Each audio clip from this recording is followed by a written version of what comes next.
All right, Dave, I appreciate you coming on, man. Yeah. For those that don't know who you are, you want to give us a little spiel? Yeah, absolutely. So I'm Dave Soxie. I'm an entrepreneur. I have a consulting business called Midwest Perks, where I help early stage tech companies with sales strategy in addition to customer acquisition. And then I operate a family angel fund that we've been investing in early stage companies since 2017. This is dope, dude. What kind of companies? All different types of early stage tech companies. Some of it is in our expertise, but a lot of it is just new emerging technology, from AI, machine learning to IoT, and a lot of blockchain, a lot of different stuff. We're just checking out new technologies that are going to disrupt some business models. That is amazing. You said Midwest Perks. Why Midwest? Why Milwaukee? Why Wisconsin? So, born and raised Wisconsin. I absolutely love Wisconsin and the Midwest. I had a startup a while back that took me to the coast, where I was selling to Fortune 1000, and I still kind of have a taste in my mouth that we kind of got overlooked because we're from the Midwest per se. And that was a consumer app at the time, but that really resonated or stuck with me, and like I'm on a professional mission now to really help turn around the ecosystem for entrepreneurs. What do you think that's going to take? So how I measure success, I think it takes an ecosystem, a vibrant community of multiple partners. When you talk about corporates, you talk about investors, you talk about startups, you talk about universities. But ultimately, how I'm measuring success is just a few key ways on how I'm helping the ecosystem, which is number of companies invested in, dollars invested, how many jobs are created from those companies, the revenue from those companies, in addition to how many customers I can acquire for those companies through Midwest Perks. So those are kind of the things, the 5 key KPIs that I focus on to really help the ecosystem. That's legit, man. Like Milwaukee, I don't know about the rest of Wisconsin, but Milwaukee, there's this pulse right now that I have not experienced. And I've been here for 6 years. You've been here much longer, but I've been here for 6 years, and just the past 6 months, there's this pulse that has not been there. What's your favorite thing about the city? Dude, anything, food, location, people, anything. I gotta say right now, Giannis. I'm a diehard Bucks fan, dude, and I don't think people realize how rare of a talent he is and how the economic impact of what he is doing, in addition to the new stadium and Herb Cole pretty much leaving hundreds of millions of dollars on the table to keep that here. Amazing, dude. I mean, to me, that was one of the most impactful things, to have that vibrancy right now. So you got to really tip your hat to Herb Cole, in addition to the new owners that are making headway with just the new building, because that's going to bring economic development outside of the NBA season, which will only be good for the community. So I'm stoked for that. We were at the launch, and I had no idea about any of that. That's incredible, dude. Yeah. They called it Herb Cole Way, right?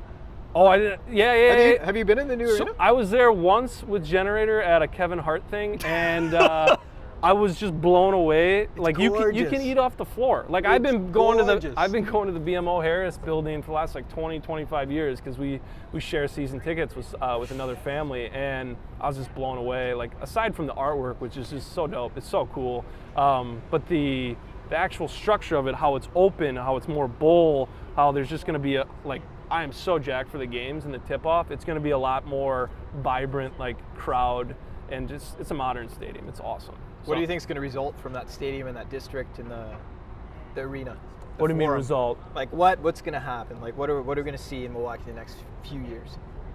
Well, I mean, I think there's just going to be more economic development constantly happening. I mean, I know they're trying to bring the political convention here as well, the DNC. Which we should get in. I don't think people realize how much of an economic draw that would be as well. So I think that is cool, regardless of your political party. You should be excited and stoked for that. But yeah, it's just the economic development from new businesses popping up to the stadium having attractions outside of NBA that will only pull people from other cities to come here and experience and visit Milwaukee, which is pretty exciting. It is, dude. It is. I'm excited to be here. I'm excited to be in the city. I'm not even from here, dude, but I love Milwaukee. Yeah. I do.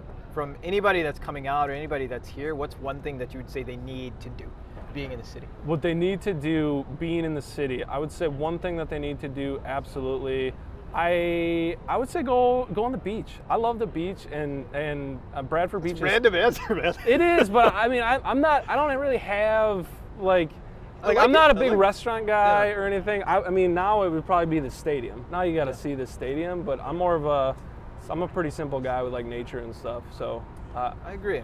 Bradford, we got Bradford. What is it? Atwater. What else? Yeah, I mean, I'm not a beach expert. I didn't say that. I just go to Bradford. Just go to Bradford Beach.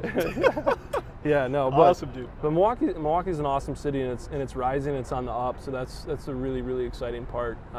Just to be involved in the community and add value on the ground floor, I think that's exciting. It's cool to see what you guys are doing at Misfits and telling people stories. I think that's awesome. Agreed, dude. Going to stories. What do you think is lacking in Milwaukee's story? Like, what's the narrative that we should tell in order to attract that young talent to be the city that we want to be? Yeah, that's a loaded question. That's tough, and I think there's a lot of places that are trying to crack that. I would say the opportunity and the cost of living. So everyone kind of overlooks Midwest. I understand with the brutal winters, and they can be brutal, but people don't realize that the cost of living here, like $100,000 here, goes a lot further than a lot of the big cities, even Chicago and stuff. And to me, that just screams opportunity. And you know, people around our age, if they went to college, they probably got a lot of debt.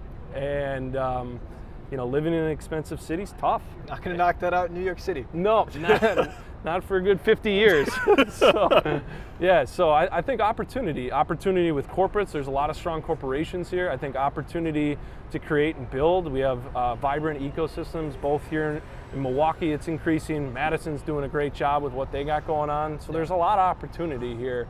And I think that's what people do not understand, and it's often overlooked for Milwaukee. Absolutely, I agree, man. I appreciate you coming on. I want to see your table manners. Oh, you gonna take a bite? I'll take a bite. I've got fries. That's all I'm eating, man.